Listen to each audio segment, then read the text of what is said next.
حدیث کی اصطلاح نہیں ہے۔ عربی میں بھی یہ کس سے بنا ہے؟ صفا سے کہتے ہیں تو نہیں بنتا، صوف سے البتہ بنتا ہے، لیکن اس کا جو موضوع ہے وہ اپنی جگہ پر بالکل درست ہے۔ عنوان کے بارے میں رائے ہو سکتی ہے اختلافی، اس کا موضوع وہی ہے کہ جو دین کی اصطلاح ہے احسان، تزکیہ نفس، باطنی طور پر انسان کی تطہیر ہو، پاک کیا جائے، انسان اپنے اندر سے پاک ہو جائے، اس کے ارادے خالص اللہ تعالیٰ کی رضا جوئی کے تابع ہو جائیں، کوئی اور اس کے اندر مقصد اور کوئی اور جو ہے کوئی موٹیوز نہ رہے حیوانی، تو یہ چیزیں جو ہے یہ مطلوب ہے، پسندیدہ ہیں۔ البتہ حضور صلی اللہ علیہ وسلم اور صحابہ کرام کے زمانے میں یہ در حقیقت کسی اضافی مجاہدے سے نہیں بلکہ جہاد فی سبیل اللہ ہی کے ذریعے سے یہ ساری کیفیات حاصل ہو جاتی تھی۔ جہاد میں تکلیف بھی اٹھانی پڑتی تھی، قربانیاں دینی پڑتی تھیں، راتوں کو جاگنا پڑتا تھا، مشقتیں جھیلنی پڑتی تھیں، تو اس سے نفس کشی جو ہے وہ خود بخود ہوتی تھی۔ کہ اس کے بعد جب جہاد کا سلسلہ جو ہے بعض حالات بعض مواقع کی وجہ سے جبکہ ملوکیت کا جو رواج ہو گیا اسلامی ممالک میں، تو وہ جہاد کی صورت ختم ہو گئی، تو پھر مجاہدے کی اور شکلیں پیدا کی گئی ہیں جو ہمارے صوفیہ نے پیدا کی ہیں۔ اس میں یہ کہ مقصد تو ہے وہی ان کا کہ تزکیہ نفس ہو جائے، لیکن یہ طریقے مسنون نہیں ہیں۔ ہمیں تزکیہ نفس کے لیے جو مسنون طریقے ہیں جو حضور صلی اللہ علیہ وسلم سے معصور ہیں انہی کو اختیار کرنا چاہیے، اور جہاد فی سبیل اللہ کے ذریعے ہی سے مجاہدہ نفس کرنا چاہیے۔ البتہ تصوف کا جو اصل موضوع ہے، ہدف ہے، وہ درست ہے، غلط نہیں۔ محمد عرفان صاحب،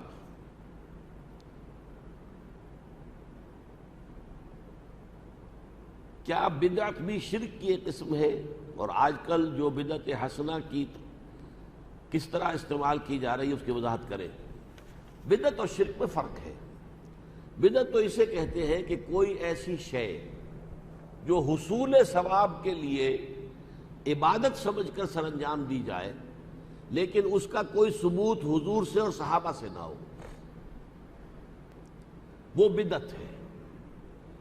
لیکن اگر حضور سے اور صحابہ سے ثابت ہے تو وہ سنت ہے، لیکن ہونی چاہیے وہ عبادات کے اندر حصول ثواب کے لیے۔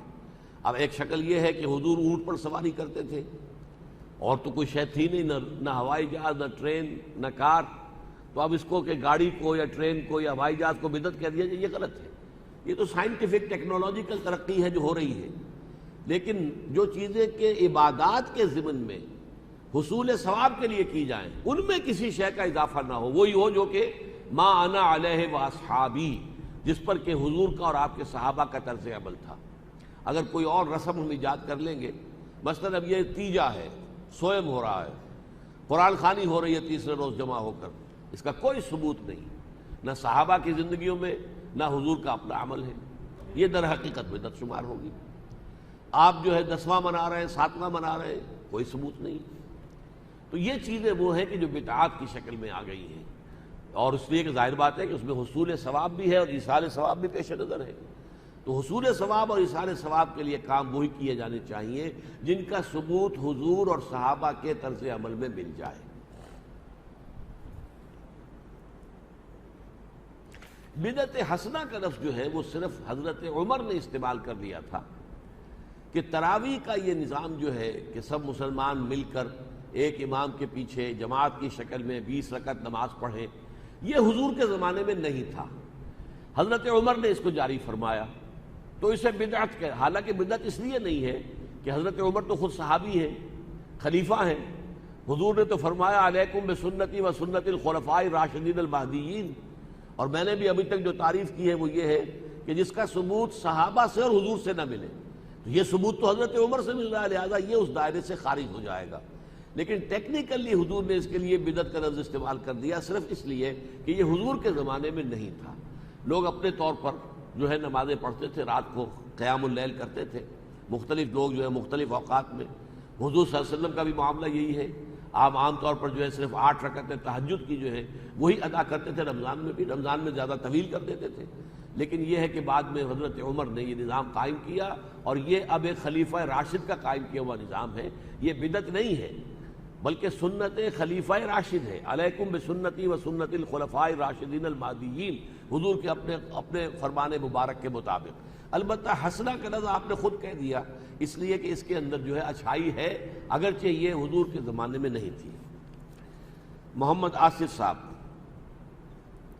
جب وسائل کی اہمیت نہ ہونے کے برابر ہے تو پھر اقامت دین کے لیے انتظار کیوں کیا جا رہا ہے کہ جب تک اتنے آدمی مہیا نہیں ہوتے کوئی اقدام نہیں کیا جائے گا؟ دیکھیے، میں نے یہ نہیں کہا کہ کوئی اہمیت نہیں ہے، فیصلہ کن اہمیت وسائل کی نہیں ہے، یہ تو نہیں کہہ سکتے آپ کہ کوئی اہمیت نہیں ہے۔ آپ اگر ہل نہیں چلائیں گے، گندم نہیں بوئیں گے تو کہاں سے گندم ہو جائے گی؟ لیکن یہ نہ سمجھیے کہ یہ سارا آپ ہی کے اوپر دار و مدار ہے، بلکہ اللہ تعالیٰ کا اذن، اللہ کی مرضی۔ کوئی فعل، میں نے یہ گھڑی اٹھائی، میں نہیں اٹھا سکتا تھا اگر اللہ نہ چاہتا، تو اس کو اٹھانے کا ارادہ میرا ہے، اس ارادے کی تکمیل اللہ کی طرف سے۔ یہ دونوں چیزیں ہر وقت پیش نظر رہنی چاہیے۔ لہذا اسباب و وسائل سے مستغنی ہونا نہیں ہے، اسباب و وسائل کو استعمال کرو، بھرپور طریقے پر استعمال کرو، لیکن تمہارا توکل اسباب پر نہ ہو، بھروسہ اسباب پر نہ ہو۔ یہی وجہ ہے کہ غزوہ حنین میں جبکہ 12,000 صحابہ حضور کے ساتھ تھے، 12,000 کا لشکر، لیکن بھگدڑ مچ گئی، اور جبکہ حوازن کے تیر اندازوں کی طرف سے بوچھاڑ آئی ہے تیروں کی، تو عام لوگ بھاگ گئے۔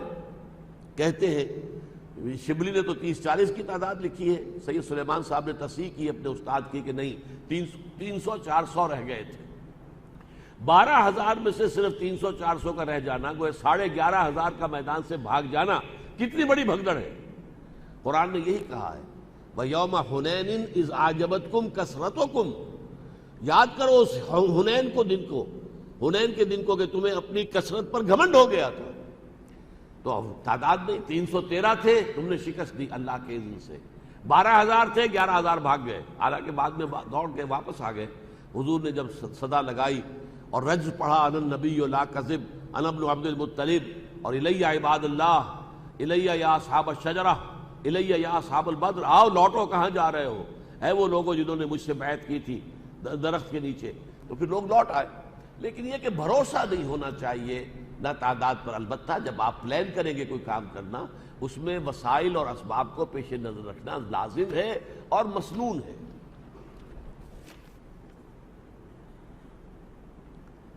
جن اعمال سے انسان نے توبہ کر لی ہے، کیا وہ بھی اعمال نامے میں موجود ہوں گے؟ بس اس کے بارے میں میں یقین کے ساتھ کچھ نہیں کہہ سکتا، اس لیے کہ اقرا کتابک جو ہے، ہو سکتا ہے کہ وہ ہمیں علیحدگی کے اندر دکھا دیا جائے۔ اللہ تعالیٰ جو ہے وہ بعض لوگوں کا صرف سرسری سا ہی معاملہ کرے گا، تو اس کے مختلف احوال اور کیفیات آتی ہیں، یہ ساری تفاصیر تو در حقیقت وہیں جا کر معلوم ہوگی۔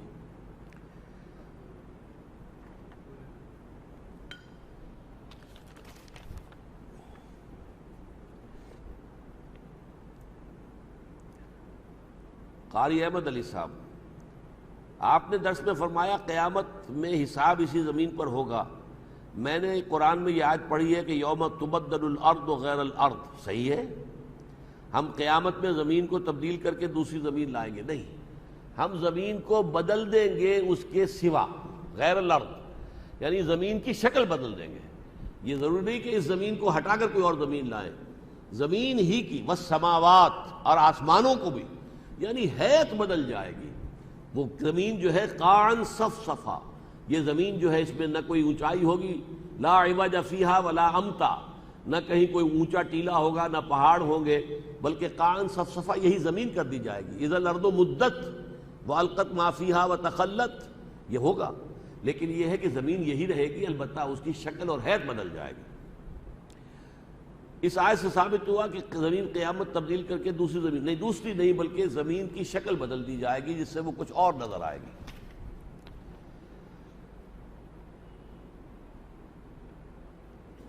رضوان احمد صاحب، آپ نے فرمایا کہ ارواح کی پیدائش کے وقت سب سے پہلے روح محمد پیدا کی گئی، اس کا کوئی حوالہ تو بہت مشہور حوالہ ہے، اگرچہ محدثین اس حدیث کی سند کو قبول نہیں کرتے، لیکن اکثر لوگوں نے، مفسرین نے بھی اس حدیث کو قبول کیا ہے اور کوٹ کیا ہے۔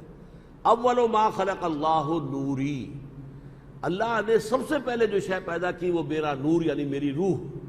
نور چونکہ یہ روح جو ہے نورانی ہے، فرشتے بھی نورانی ہیں، نور سے پیدا کیے گئے، اور یہ ارواح انسانیہ بھی نورانی ہے، نور سے پیدا کی گئی.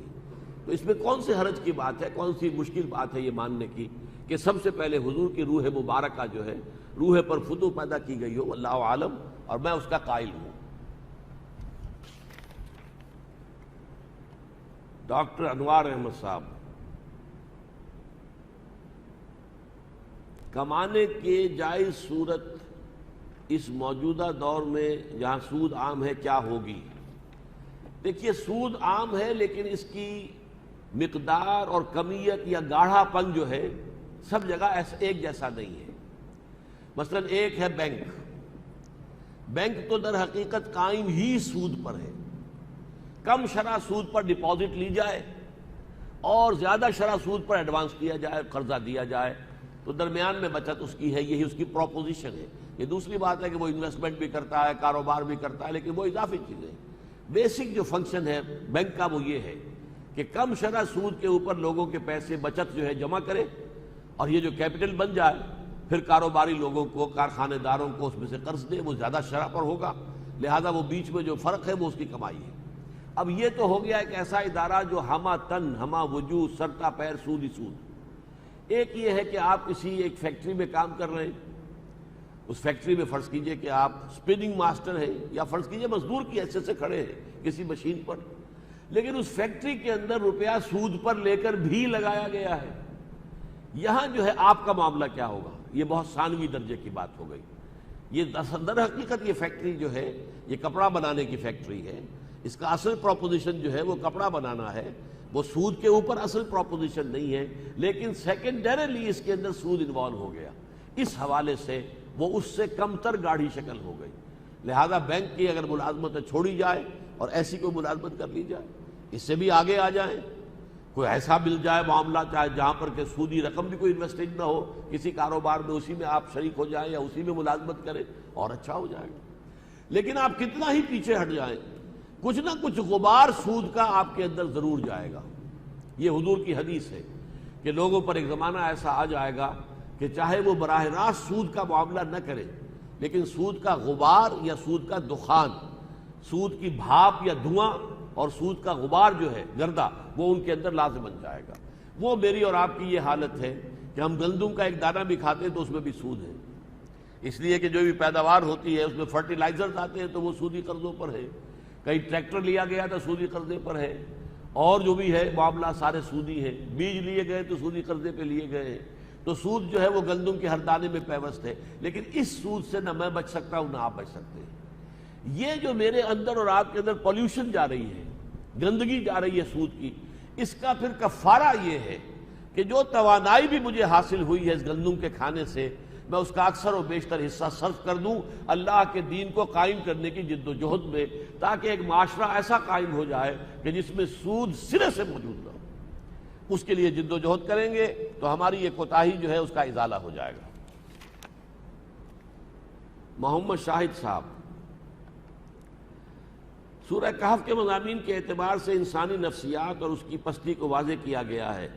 مال اور اولاد کے حوالے سے اس ضمن میں میرا سوال یہ ہے کہ فطرت اور جبلت میں کیا فرق ہے؟ بڑا پیارا سوال ہے یہ. دیکھیے، عام طور پر ہم لفظ فطرت ہی استعمال کرتے ہیں، جبلت تو بہت شاذ استعمال ہوتا ہے، لیکن یہ بالکل صحیح استعمال کیا گیا یہاں پر. جبلت ہماری جو ہے وہ اینیمل انسٹنکٹس کا نام ہے، فطرت ہمارے روحانی وجود کے تقاضے ہیں.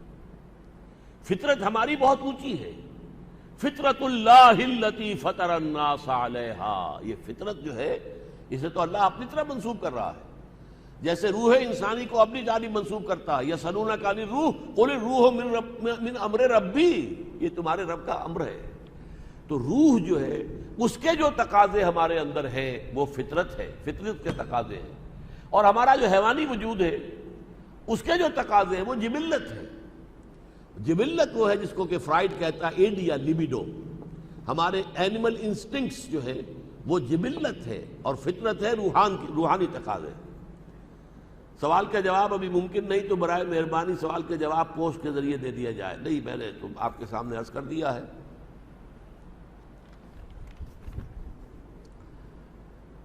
ڈاکٹر شہاب حیدر، کیا یہ بات صحیح ہے کہ کوئی بھی شخص اللہ کی رحمت کے سوا جنت میں داخل نہیں ہو سکتا چاہے کتنے بھی اعمال صالح اس نے کیے ہوں؟ تو ایسی حالت میں اعمال صالح کی حیثیت کیا رہ جاتی ہے؟ دیکھیے، دونوں چیزیں اپنی جگہ صحیح ہیں. صرف اپنے اعمال کی بنیاد پر جنت میں ہم نہیں جا سکیں گے جب تک کہ رحمت خداوندی دستگیری نہ کرے. یہ اس درجے درست ہے کہ جب حضور نے یہ بات فرمائی تو کسی صحابی نے حضور سے پوچھ لیا کہ حضور کیا آپ بھی؟ تو آپ نے فرمایا ہاں میں بھی.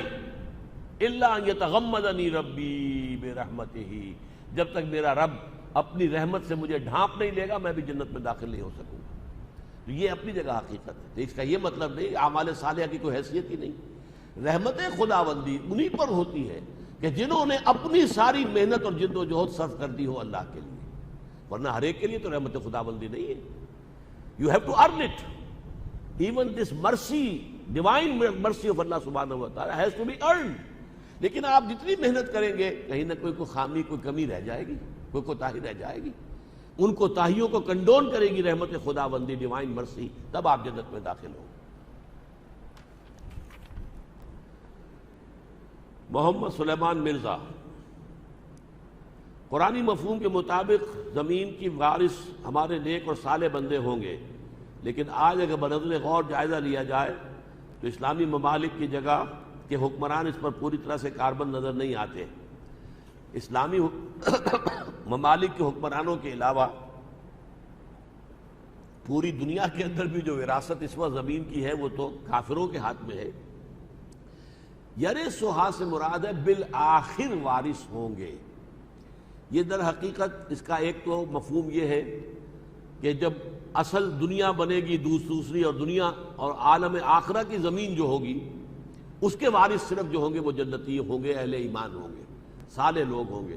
اور ایک مفہوم یہ بھی ہے کہ اس زمین میں سے آخری دور ایسا آئے گا اس زمین پر کہ پوری دنیا میں اللہ کے دین کا غلبہ ہو جائے گا اور یہاں سے کفر اور شرک کا خاتمہ ہو جائے گا. یہ بھی وقت آئے گا. اس کی خبریں دی ہیں محمد الرسول اللہ صلی اللہ علیہ وسلم نے کہ لا یبقى علی ظہر الارض بیت وطن ولا مبنی الا ادخلہ اللہ کلمۃ الاسلام.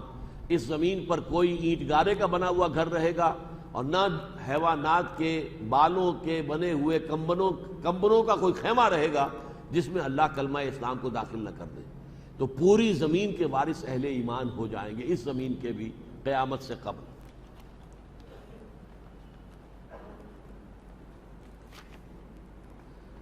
سہیل حسن جعفری صاحب، سب سے پہلے رسول اکرم کی روح پیدا کی گئی، اس کی تشریح کیجئے. میں نے تو وضاحت کر دی ہے کہ ارواح پہلے پیدا ہوئی تھی، ان میں سب سے پہلے روح جو ہے محمد الرسول اللہ صلی اللہ علیہ وسلم پیدا کی. اور مزید تشریح کیا ہے؟ لفظ سادات کی صحیح تشریح کیا ہے؟ ویسے تو عربی زبان میں السید جو کہتے ہیں وہ صرف مسٹر کے معنی میں آتا ہے، لیکن یہ کہ بہرحال سادات کا ایک تصور ہے. اور حضور کی صاحبزادی حضرت فاطمہ رضی اللہ تعالی عنہا اور حضرت علی سے جو اولاد ہوئی، ان کے دو صاحبزادے حضرت حسن اور حضرت حسین، ان کی جو اولاد ہے انہیں سادات کہا جاتا ہے.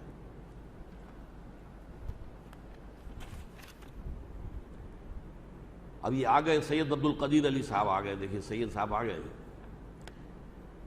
درس میں جہنم کے بارے میں یہ آپ نے بتایا کہ اس دنیا کو جہنم بنایا جائے گا، اس کی مزید وضاحت کی ضرورت نہیں. دیکھیے یہ جو آخرت اور عالم برزخ اور یوم قیامت کے واقعات ہیں ان کی زیادہ گہرائیوں میں ہم نہیں جا سکتے. ایک گمان میں نے کہا کہ جہنم جو ہے وہ جیء یومئذ بجہنم، لے آئی جائے گی جہنم. کہاں لے آئی جائے گی؟ اذا دکت الارض دکا دکا وجاء ربک والملک صفا صفا وجیء یومئذ بجہنم یومئذ یتذکر الانسان وانى له الذکریٰ. زمین کو کوٹ کوٹ کر چپٹا کر دیا جائے گا. دوسری جگہ کہا اذا الارض مدت، زمین کو کھینچ دیا جائے گا. پھر اسی زمین پر نزول اللہ تعالیٰ فرمائیں گے. کیفیت ہم نہیں جان سکتے، فرشتے آئیں گے، تمام انسان بھی کھڑے ہوں گے، لقد جئتمونا کما خلقناکم اول مرہ. یہ سارے معاملات جو ہیں یہ تو ہے یقینی باتیں، قرآن میں ہے، حدیث میں ہے.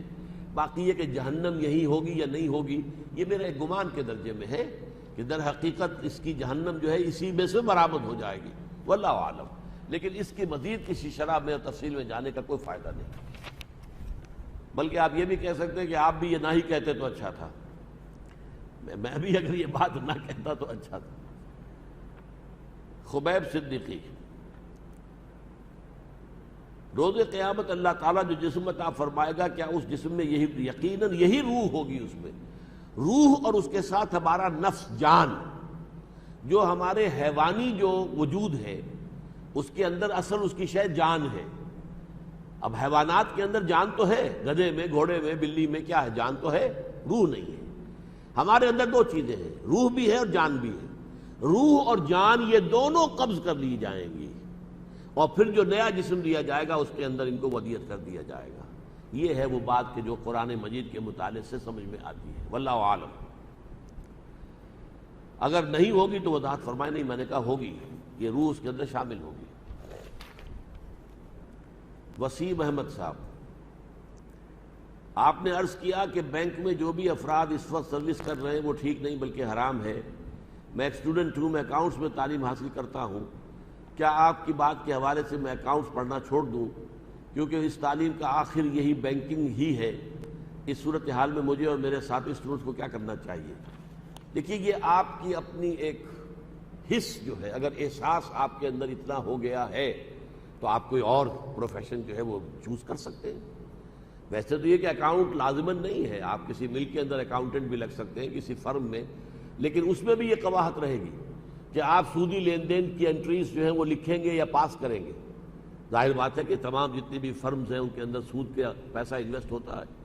تو بہتر یہی ہے کہ آپ اس پروفیشن کو چھوڑ دیں، کوئی اور پروفیشن اختیار کریں. تم نہیں اور صحیح، اور نہیں اور صحیح، اللہ تعالیٰ جو ہے وہ رزق دے دے گا. اگر یہ احساس آپ کے دل میں جاگزی ہو جائے اور آپ اپنا یہ پروفیشن ترک کر دیں تو یہ بہت ہی قابل مبارکباد بات ہوگی. خواجہ احد صاحب، when Allah subhanahu wa ta'ala is the doer of all we do, then up to what limits we should strive for a goal? We have to strive to our utmost. لیکن ہوگا وہی جو اللہ کی اجازت ہوگی.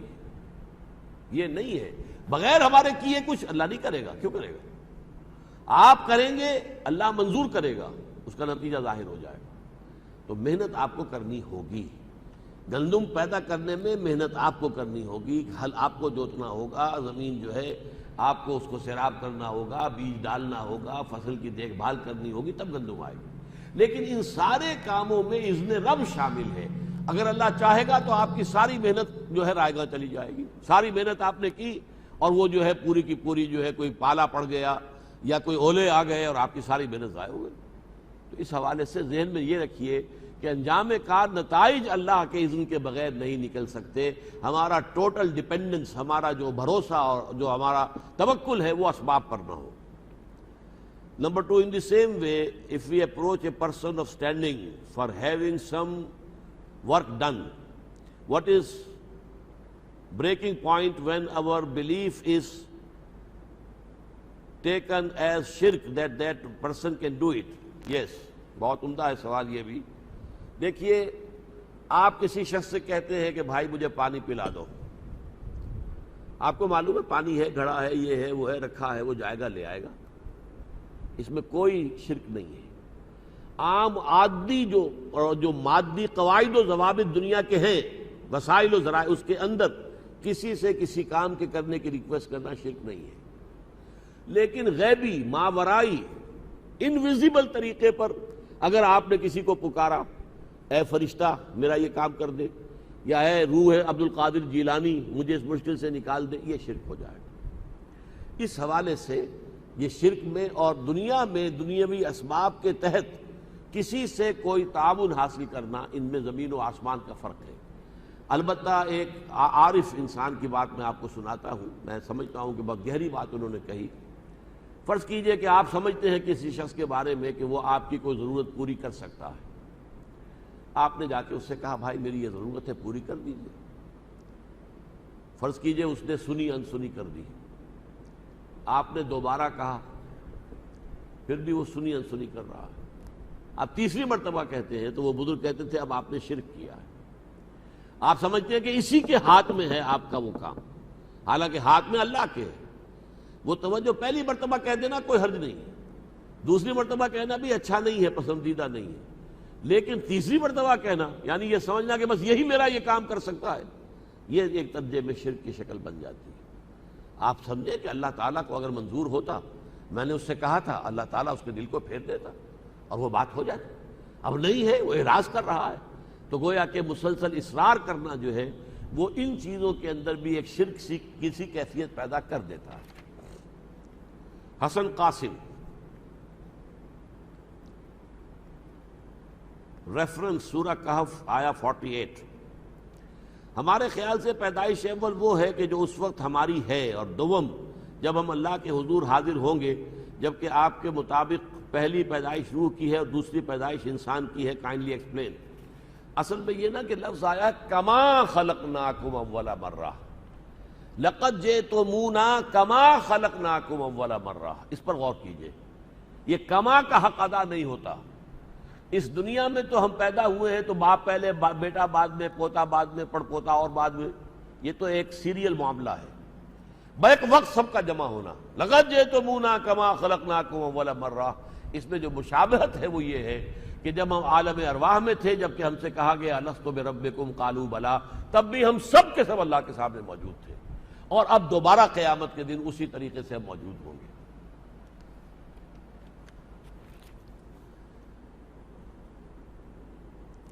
محمد وسیم صاحب, میرا سوال یہ ہے کہ مدد صرف اللہ تعالیٰ سے مانگنی چاہیے اگر ہم جیسا کہ سنتے اور کہتے ہیں یا علی مدد, کیا یہ بھی شرک میں داخل ہے؟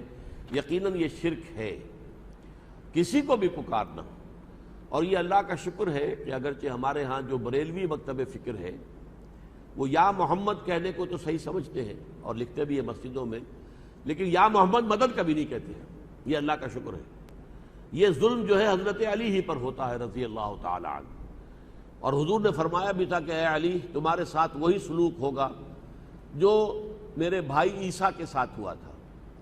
کچھ لوگوں نے ان کی محبت میں غلو کیا, انہیں خدا کا بیٹا بنا دیا.